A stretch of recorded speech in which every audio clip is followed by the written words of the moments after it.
Oh boy. Hi there. Sorry for the delay here today. All right. I'm getting online. There we go. Making adjustments. Oh man.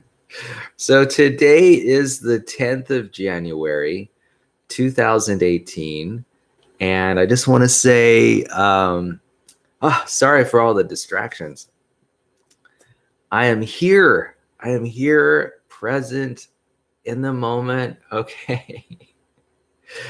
I'm here. So indeed, today is the 10th of July. 10th, what day is it? The 10th of January. And oh man. So my bit of fatherly advice today is this idea that life is disappointing. And so it's important to develop outcome independence. Now, we're human beings living on this planet, and all around us are finite resources. There is a lot of scarcity in the world.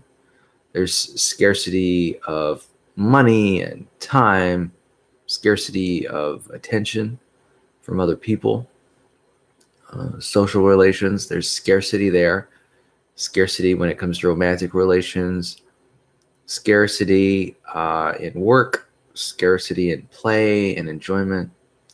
There's scarcity. And we've, as human beings, developed economic systems like socialism and capitalism to, help us figure out ways to deal with this scarcity problem.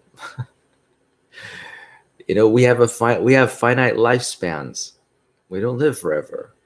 We have finite energy. I have finite strength and finite resources, a finite reach, a finite influence. Wouldn't it be great if we could transcend all these limitations? And yeah, it would be wonderful. And our minds are really good through use of concepts. We're able to conceptualize surpassing these limitations. In fact, we wish to surpass these limitations. We long to surpass limitations. Our minds are driven to hope and optimism, and we're always holding out for the best. Human beings are idealistic. And this idealism, coupled with this scarcity, creates problems. That disconnect, that discrepancy between our ideal mind and the facts of our reality, that discrepancy creates emotional pain, right? I mean, if a reality matched precisely what our most ideal situation was, we'd be in bliss, happiness. All of our needs would be met. But there's a discrepancy. In fact, there's a discrepancy in nearly everything that happens. Human beings, we're so good at analysis. We are able to detail every aspect of loss and discrepant behavior and discrepant resources around us. So how do we deal with this problem of scarcity without being overwrought by the discrepancies? Well, my suggestion is to figure out a way to become outcome independent. To somehow, the key to life is figuring out a way to be happy no matter what. Wouldn't you say that is the key? And your ability to come up with behaviors and thoughts that allow you to be content and satisfied no matter what, while at the same time, making efforts to be effective in the world. That is the golden key that can unlock your life and unlock the universe. And so What I'm talking about is something, um, it's not that hard to do, but it takes time and effort and focus. A lot of people just, they get caught up in their daily lives and they don't think too much about this problem. The more time you think considering this problem, I think the better off you'll be. So Emily, here's my suggestion. I'm going to create a metaphor. I used to be really competitive in playing games, like checkers and chess and pool and other things like that. But as I matured, as I grew older, I became less competitive. I ended up enjoying the games for what the games can offer me. So checkers, for example, to me, it's not so important that I win or lose. For me, it's about the lessons learned. When I play checkers, it's about the enjoyment. It's about the camaraderie I have with my opponent. It's about thinking of the enjoyment of coming up with strategies to help defeat my opponent when playing chess or checkers. It's about learning the lessons. It's also about appreciating the game. It's about appreciating the atmosphere. So right there, that metaphor can be very helpful in developing outcome independence. And it's something that you develop as you mature. And one of the benefits of developing outcome independence is that you're able to, you are sort of released you're less constrained to participate in life, say the way you'd like to, because you're not over focused on winning, right? You're not over focused on success. I think that's a big problem. People being over focused on success. Now, success is important. In fact, success is necessary. Daily successes are necessary. But becoming over focused on success, I think, is a problem. Far better to be focused on other things like learning, virtue, character strengths, developing positive intentions, and planning. Okay, so already I've listed a few things that you can do to develop outcome independence. So let's say you have a goal in mind in your life. Let's say you want to read 12 books this year. Okay, that is a laudable goal. So developing outcome independence would mean, for that goal, being happy no matter what, whether you reach that goal or not. Now, how can one do this? Well, there are a number of ways, and I touched on them. Number one is learning. As you change your behavior to reach this goal, that is establishing, say, set times to read every day, begin to appreciate and feel grateful. First of all, maybe feel grateful that you have the goal at all. But also be grateful for the fact that you're learning about your schedule and learning about planning. You're developing insights into the way you live your life. These are all things to be grateful for, right? When you learn these lessons about yourself, you're trying to develop a habit of reading every day at a certain time. You're going through a learning process, a feedback response process in your own life. That is valuable in itself. And what you can do is you can store up this gratitude, this happiness, this joy related to achieving your value of reading 12 books a year. And so keep that in mind. Recognize that learning that you're doing is something of value and that you're meeting needs. So that's one area where you're sort of playing above the game. See, what I'm asking you to do is play above the game. You can play in the game and be competitive and try to achieve that goal of reading 12 books a day. Being in the game, that's important to have your mind in the game, certainly. But what I'm asking you to do is put more attention to playing above the game. So learning is what I talked about. Also, virtues, developing virtue. Reading takes patience, and reading takes consistency. Reading there's a lot of virtues related to reading, about using your mind, about self-control. I want you to take this other, abstract from this task on a higher level, this idea of developing virtues, developing focus, and feel grateful and joy and happiness for this other additional aspect of achieving your goal of reading 12 books a day, 12 books a year. So we talked about learning, we talked about virtue. We could talk about just developing character strengths, right?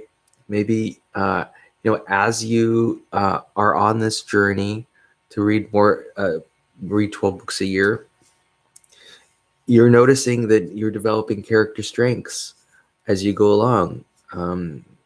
You're developing the ability to analyze ideas, new ideas. And, that contemplation brings you joy. And so as you can see, what I'm getting at is there's there's learning to be done on a higher plane, on a higher level. There's virtues to be developed.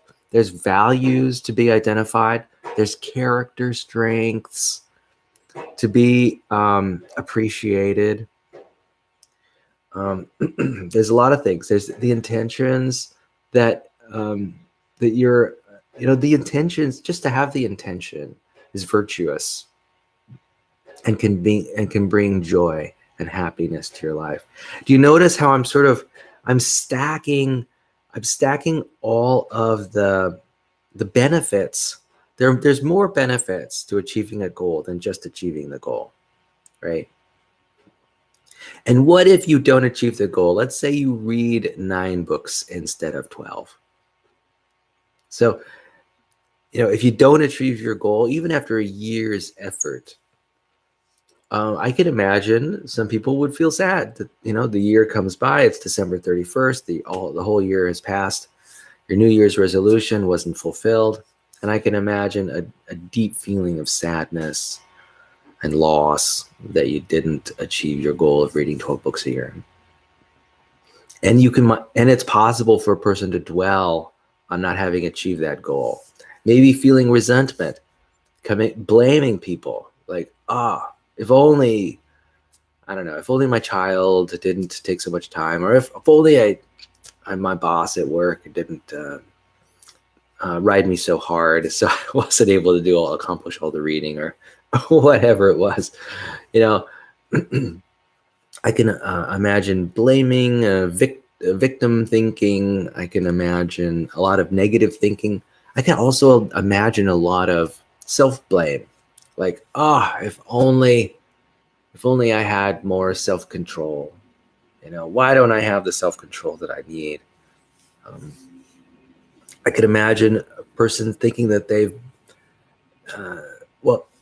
I don't have to elaborate, but there could be a lot of self-blame, a lot about self-judgment. There can also be jealousy, right? This other person, they read 15 books last year. Oh, man, I wish I were them. And,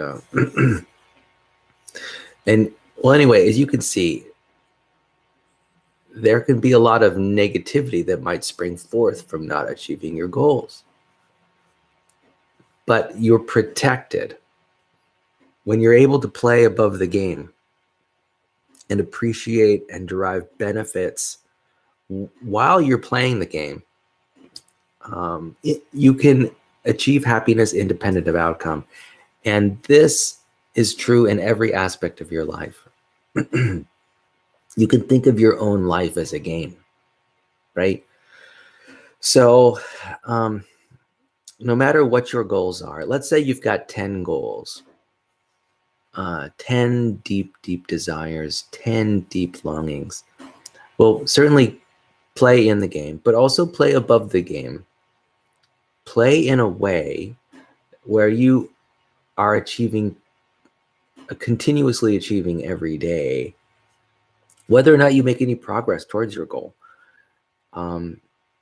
Ensure that you experience happiness and joy and pleasure and peace every single moment of your life by playing above the game. And that's how you become outcome independent.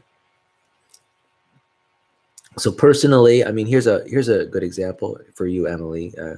I want to spend time with you. That's important to me. I want to have more face-to-face connection with you, and that's why I do all the things that I do. Now, as a mature adult, I've also got this outcome independence, right? I mean, I do a lot of things to support our relationship, giving gifts, sending letters, making videos, sending texts. And, if my happiness rose and fell on the outcome of each one of those efforts, I might be in trouble. But I don't have to do that. I can play above the game. I can be outcome independent. And let me tell you, being in a relationship with you all of these years has given me amazing gifts. There are countless hidden gifts that I've experienced in our relationship. You may not even be aware of the countless hidden gifts that I've been able to take account of through all these days, weeks, months, and years apart. I've done a lot. There's been a lot of development on my end. I've sort of risen from the ashes like a phoenix. I think that metaphor is apt, and appropriate. And, developing outcome independence is a great way to view. It's a great new lens to see the world. And anyway, I want to share that idea with you. Okay. Whew, that was plenty. That's a big bunch of fatherly advice today. I'm a gold mine of fatherly advice. Okay.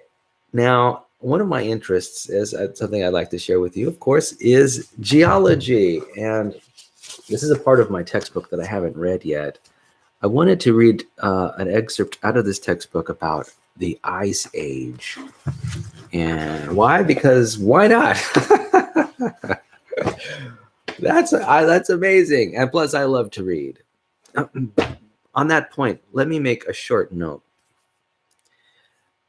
This idea of reading a lot of books per year is not, I just didn't pull it out of the air. I personally just created a personal goal to read 12 books a year. Now, I know that sounds like not a lot of books, and it's not a lot of books.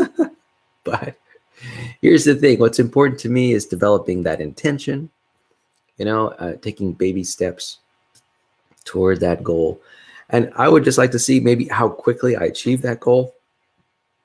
And I want to have some kind of coordinated, organized goal for the year about reading.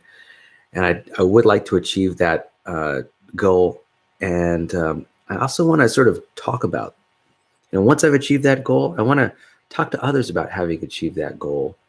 And I just want to develop sort of this habit of reading every day and doing it consciously. It's important. All right. So on another point, I want to mention too about how I did it. I am a member of Goodreads.com, and it's essentially a book review and book purchasing platform on the internet, a website. And I've had an account with Goodreads.com for a long, long time. I think Goodreads is part of Amazon.com right now, or at least maybe they've been purchased by Amazon. And so that's where I've set up my goal. And Emily, I invite you to also set up a goal. They've got a little function on their website that will track the books that you've read and the rate that you read them. And I'm hopeful that it might help me read more books in the year, or at least read in a more organized fashion, because I'm kind of all over the place right now. I'm like reading 4, 5, 6 books at the same time. You know how it goes. All right, so let's talk a little bit about the Ice Age. And I'm going to be reading this excerpt. This is chapter 15-0.6, called The Ice Age. So in the preceding pages, we mentioned the Ice Age, a time when ice sheets and alpine glaciers were far more extensive than they are today. As noted, there was a time when the most popular explanation for what we now know to be glaciated deposits was that the materials had been drifted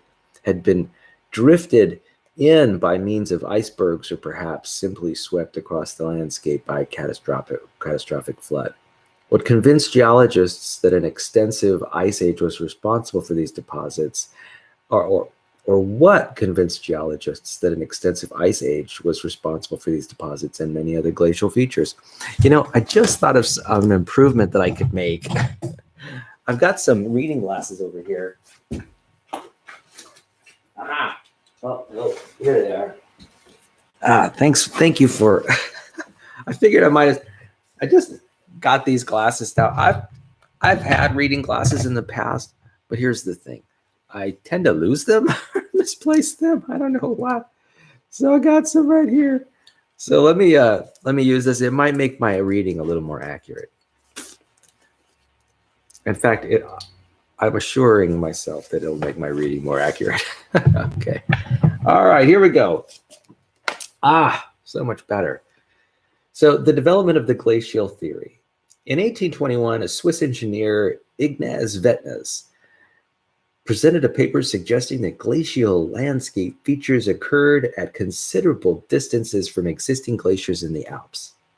This implied that the glaciers had once been larger and occupied positions farther down valley. Another Swiss scientist, Louis Agassiz, doubted the proposal of widespread glacial activity put forth by Vettnes. He set out to prove that the idea was not valid.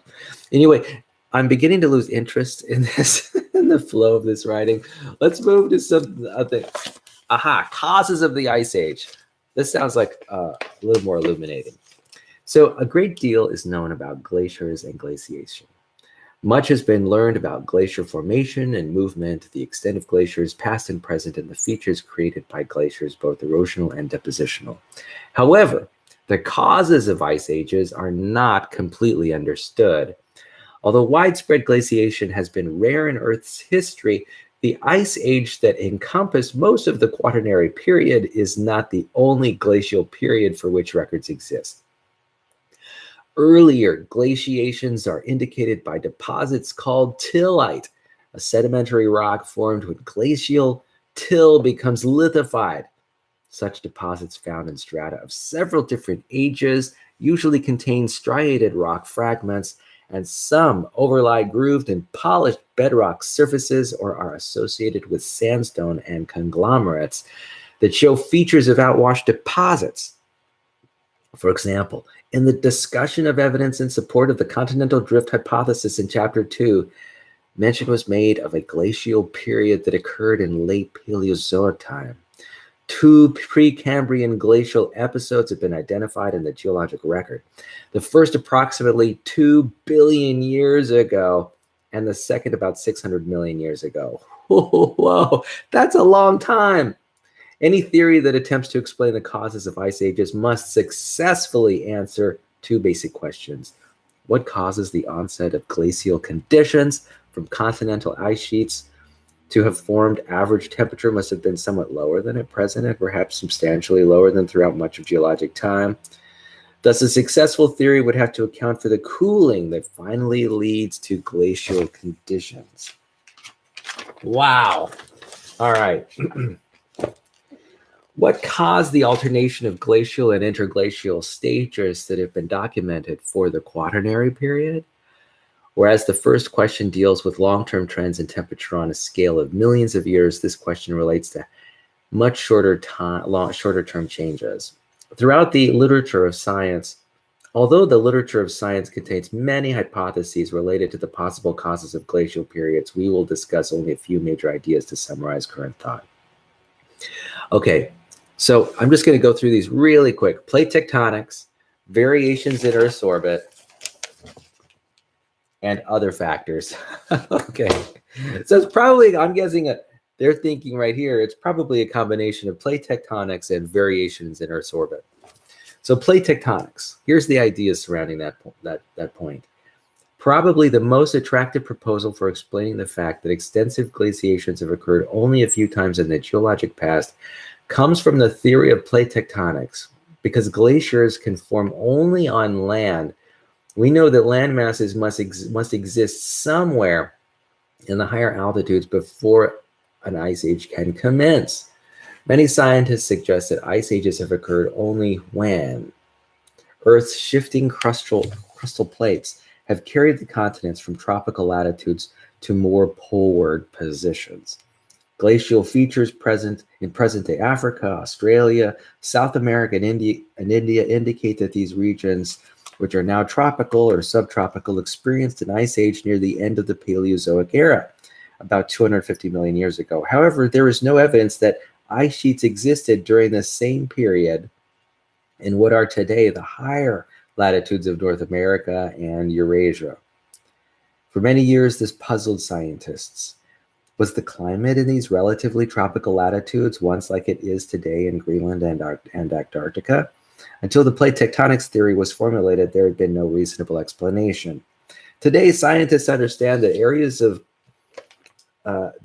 containing these ancient glacial features were joined together as a single supercontinent called Pangaea, located at latitudes far to the south of their present locations. Later, this landmass broke apart, and its pieces, each moving on a different plate, migrated toward their present locations. Now, we know that during the geologic past, plate movements accounted for many dramatic climate changes as landmass shifted in relation to one another and moved to different latitudinal positions. Changes in oceanic circulation also must have occurred, altering the transport of heat and moisture, and consequently, the climate as well. Because the rate of plate movement is very slow, a few centimeters annually, appreciable changes in the positions of the continents occur only over great spans of geologic time. Thus, climate changes triggered by shifting plates are extremely gradual and happen on a scale of millions of years. Oh man, I really want to read this Variations in Earth Orbit, but I guess I'll leave this to another day. Maybe I'll leave it till tomorrow. All right, so that is an extremely dull explanation of glacial periods.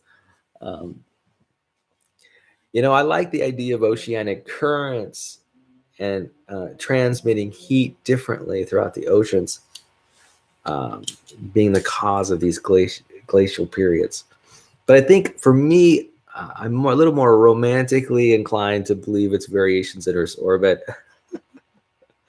But I don't know. We'll see. It might also have to do with changes in climate. Anyway, we can talk in more detail about that later. In person, perhaps. Maybe not. Strike that. Okay, so maybe what we can do is move on to our next segment, and that is the question and answer period.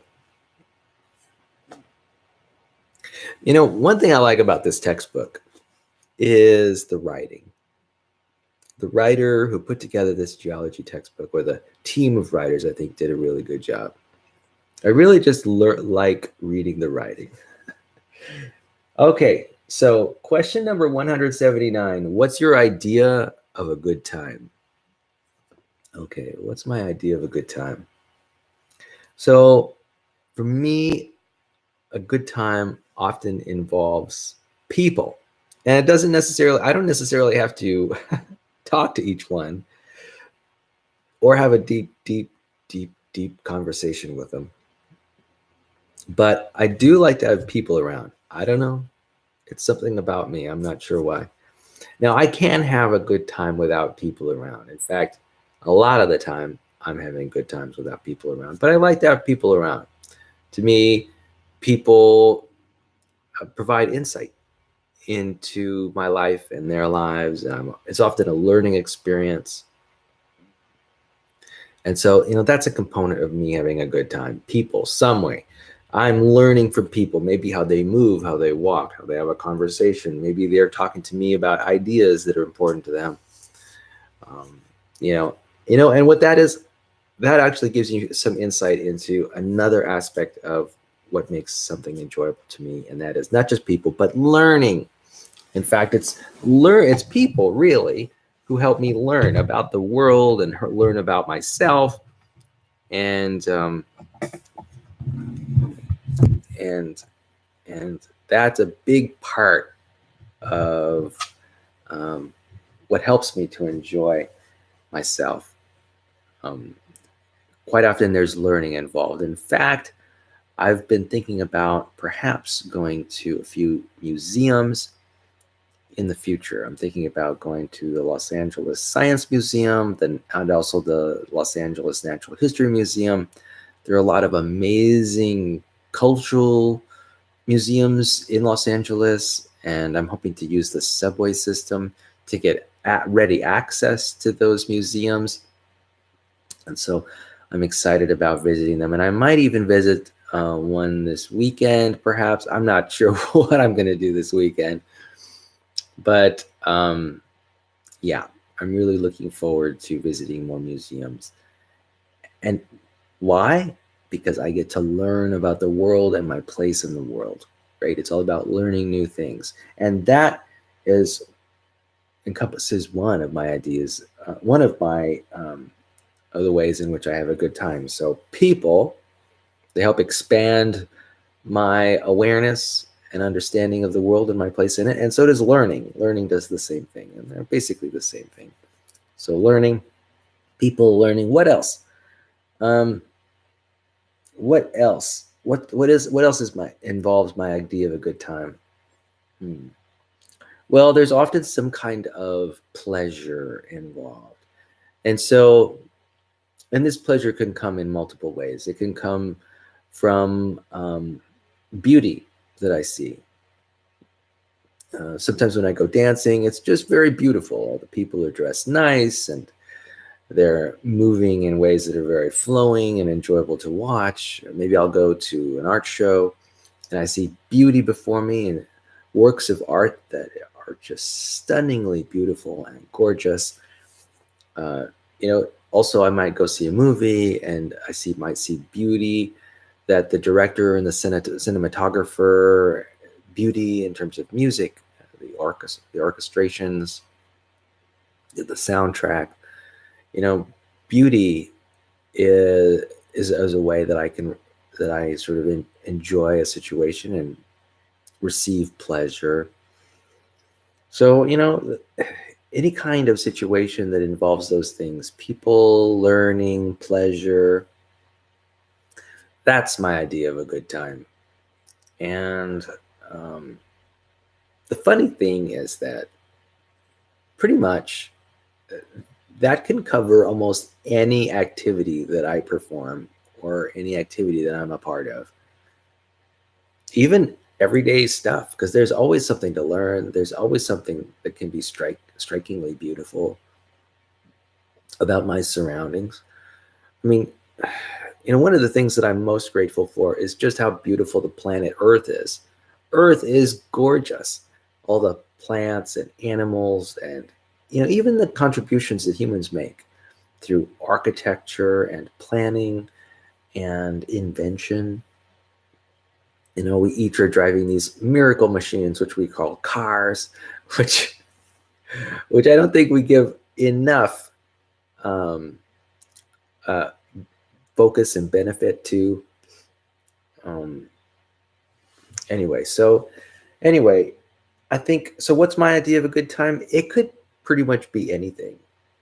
Even sitting down in my home reading a book, sitting down on my couch, maybe I'm drinking a cup of tea or a cup of coffee.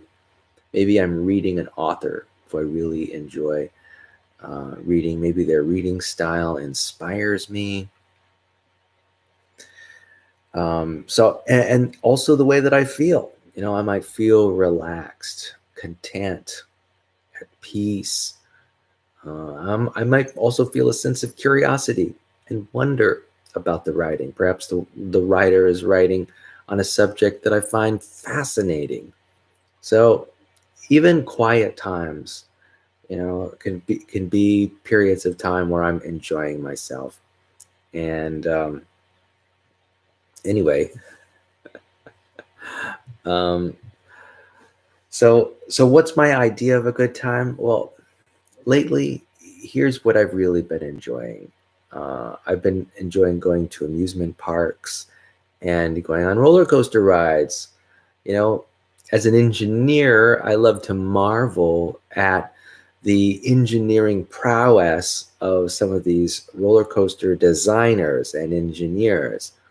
I imagine what it takes to come up with the idea of a newly designed roller coaster, and I imagine the design drawings, and I imagine the AutoCAD drawings, and I imagine the people who are purchasing all of the equipment, the nuts, the bolts, the steel girders, and I imagine the people who are making the metals and who are mining the metals out of the earth and assembling these huge engineering marvels. Really, they are engineering marvels that can think about what they do. They take millions and millions of visitors to amusement parks every year, and with all that variation, um, after a million, they basically put a million people into this pattern. They accelerate their bodies like to 1 or 2 Gs, and and then they decelerate those bodies, and then they whip them around everybody's bodies in various directions. And I think it's fascinating. And you might ask yourself, well, what's the purpose of it all? Well, it's the designers and the engineers. They're focused on the enjoyment of the people who get on the ride. They're continuously asking themselves, well, what do our guests find enjoyable, and how can we give it to them through these through our engineering skills? I really just marvel at that, and I appreciate their positive intention to help people have a good time and enjoy themselves in a safe environment. And I don't know, it's just I just find it fascinating. So that's one of the uh, things that I've been having a good time with. What other things have I been doing? I've been working out at the gym. That is an immensely good time. Why? I think partly it has to do with number one, a feeling of a sense of accomplishment. If I've gone to the gym, I felt like I have done something significant during my day. And quite often, there's so many parts of my workout. Like I've got different exercises that I do, different sets, different reps, different weights, that I'm almost always continuously walking out of the gym recognizing the improvement that I've made that day. Somehow I I worked out harder or faster than I did last week. And that is extremely satisfying. I mean, imagine um, recognizing that you are continuously improving. Let's say it's reading or performing with musical instruments, with a musical instrument. And then, here's the thing: I write notes every time I work out. So there's a record of the progress that I've made over time. And it's just amazing to look at. I could say, oh, wow, in 1 month, I've made this much progress. And it's real and it's functional progress, right? So after 1 month, I'm able to say walk 10 miles after training with no problem at all. That ability to walk 10 miles is very functional in the sense that I can use that gift, right? That resource and that bodily strength and physical ability in a lot of ways. I can deploy that skill in a lot of different ways to help satisfy my needs, to help meet my needs. And that is very satisfying in itself. So not only am I making progress, but I'm making progress in ways that allow me to meet more needs. That's very satisfying. And that's my idea of a good time.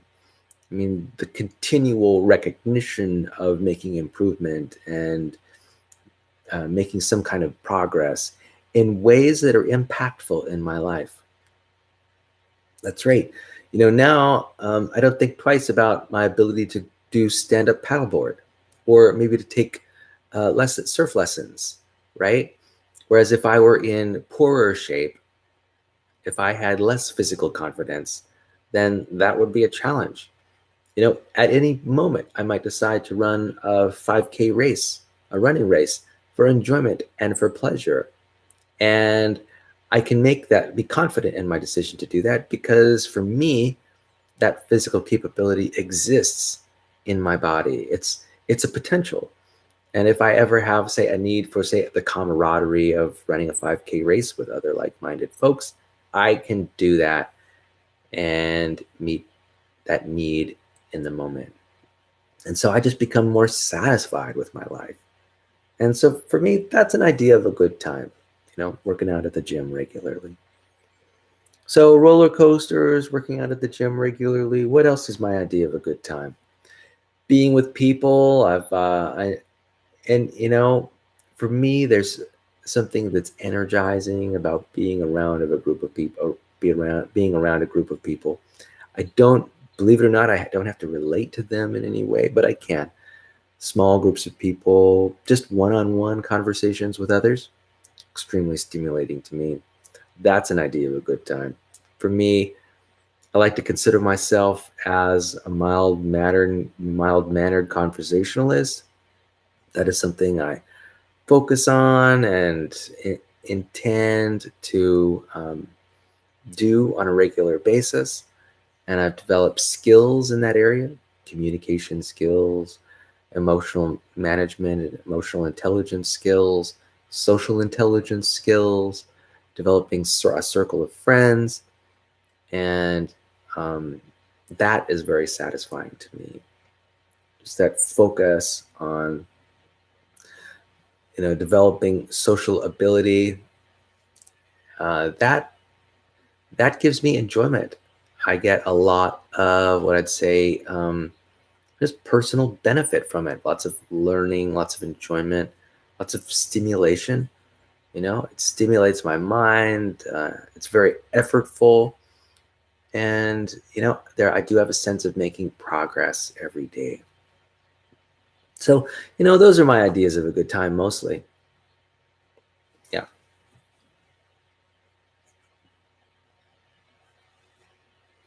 Next question. Question number 180. Are you a compulsive shopper, or do you bring a list and carefully consider your purchases, and why? So I would not consider myself a compulsive shopper, but let me tell you, it is very tempting sometimes to spend money using Amazon.com. Here I am just sitting around doing nothing, and I might have some creative brainstorm, some idea that just is like triggering. I might get wrapped up in the idea, and then I recognize, oh, I've got Amazon, and I could bring into my life whatever I want to bring into my life in that moment. Now, it might take a day or two for the delivery to arrive, but so online shopping, I think, has the potential to be somewhat compulsive for me, because I'm passionate about my ideas. Now, in like on the ground, brick and mortar shopping, that is less spontaneous. It takes thoughtfulness for me to get my butt off of my couch and get outside my apartment. And then I have to decide to drive to the store. So I wouldn't consider myself a compulsive shopper. I tend to generally consider myself as a minimalist. And so for me, having fewer objects in my surroundings is a virtue, and it's a value to me. And so I don't necessarily want to acquire more stuff. If I acquire stuff, very often if there's an inflow, there's an outflow. I try to enforce this inflow outflow um, um, dynamic in what's in my life. Hopefully, if I'm bringing something into my life, something is going out, and so that I can sort of continuously be curating the materials and behaviors in my space, right? And so I am focused on that. So I'm not a compulsive shopper. Um, so another part of the question is, the first part was, are you a compulsive shopper? And the second part was, or do you bring a list and carefully consider your purchases? Well, I think if anything, I am the latter. I do have a list. I have a shopping list. I use Google Voice Assistant to put together a shopping list every time I go to the grocery store. And I find that saves me a lot of time. Yes, so yes, I use lists. I use checklists. I use checklists using Google Keep. And I also have a to-do list on my front door of my apartment that I check daily, very regularly. And I try to keep that updated on a daily basis. So yes, I do produce lists. I find them valuable because I might be sort of caught up in an idea, a brainstorm, say, and I'll write down a few ideas of something I want to purchase. And then I'm reminded of that list, say a few moments, hours, or days later. And then I can reevaluate whether it makes sense to make those purchases. And quite often, I actually do erase some ideas. So I do try to be intentional about what I bring into my life. Okay, next question. Well, you know what? I'm going to go back to the last question. The last question asks why? Why? Why aren't I a compulsive shopper? And why do I bring a list and carefully consider my purchases? I touched on that a minute ago. I talked about how I like to consider myself a nihilist or a minimalist. I am a nihilist. But I'm also a minimalist. And so the question is why? Why? Why do I do it? Well, it's about control. It's about order. It's also about peacefulness. When things are chaotic around me, what I notice is a feeling of a duty to organize the whatever item is disorganized at the moment. And I don't necessarily like feeling that duty. I mean, I will follow through that duty, certainly. And the thing is, I feel a lot more content when I see a lot of open space, a lot of flat surfaces like a table or a desk or a kitchen counter that is uncluttered. It's just peaceful. I think peacefulness might be the main motivation for me to be a minimalist. Here's the thing. If you have a lot of stuff, you basically have a lot of stuff to manage, a lot of stuff to maintain. You have to find a place to put it all. And then every time you get a new thing, you have to rearrange all your old things to accommodate the new thing, right? And then, everything takes space. It takes space up not only in your external reality, like in your apartment, but it also takes space in your brain, right? Things have limited lifespans. Things sometimes break. They need maintenance, and you need to find, Sometimes you need to figure out how to operate some stuff. So you need manuals nearby. If they've got warranties, you need to stash the warranties away someplace where you can recover them. It's this whole thing. I think people they minimize they just don't focus on the responsibility that comes after the purchase. You know, owning a pet is a really good example. People who own dogs and cats, hey, I'm there with you. I think owning a dog and cat is a wonderful thing. I would love to have that kind of companionship and that kind of support from an animal. But there are consequences to owning animals. It's a living thing. It's a living thing with their own rights and their own preferences and needs. They've got emotional needs, they've got physical needs and there are demands on one's time and energy. There are duties that are created when you bring an animal into your home. And who knows? Maybe the trade-off would be worth it for me.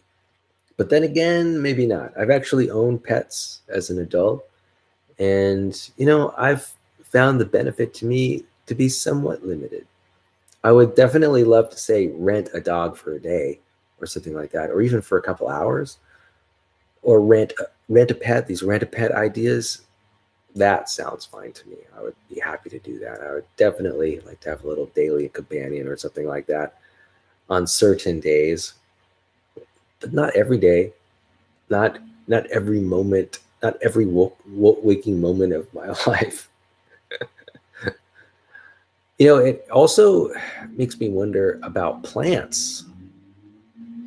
I think that a person can play a supportive role to a plant, and that can be a valuable relationship. I haven't necessarily explored it. I do have one plant in my household, but I'm afraid the plant is somewhat neglected, and I think it would be good to spend more time focusing on the plant's welfare. In fact, after this, I think what I'm going to do is I'm going to take that plant and give it some water and give it a little loving care. So anyway, Emily, I'm going to wrap up today's video presentation. I want to thank you for clicking the link and being a part of my day this morning. I want you to know that, I'm hopeful that the fatherly advice that I delivered at the beginning of this video was somewhat helpful to you. I know it's helpful to me. Sometimes it's important for even me to get these integrations, these insights out of my mind and into some kind of permanent archive or permanent record so that I can reflect on them later. Hopefully our discussion today has been a benefit to you as much as it has been a benefit to me. And so I just want to thank you for coming along with me on my journey. And I want you to know that I love you very much. I am devoted to you as a parent. I'm devoted to you as your father. I'm devoted to you just as a person who knows you and who is your friend. I am committed to your well-being, both your physical well-being and your emotional well-being. Both of those things are important to me. I'm also committed to your thinking skills and your reasoning skills. Those things are important to me.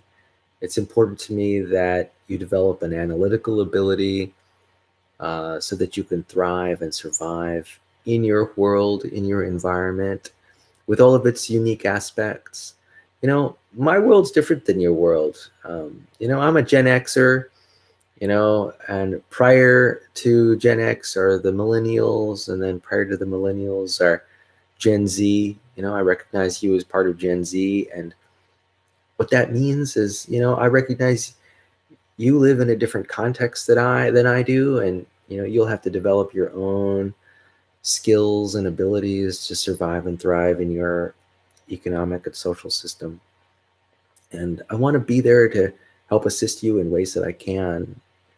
And if I can't assist you through money or my time or my energy. I hope to at least inspire you, to give you some direction, to give you some feedback, maybe to give you some sense of additional meaning in the world where meaning is hard to come by. Meaning itself is a scarce resource.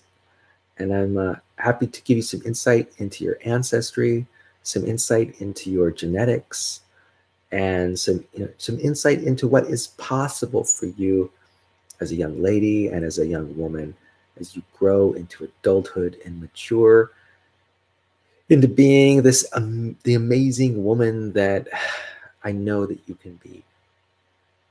Um, and with that, I'm going to say peace out, girl. And I'll see you tomorrow. I hope you have a wonderful day.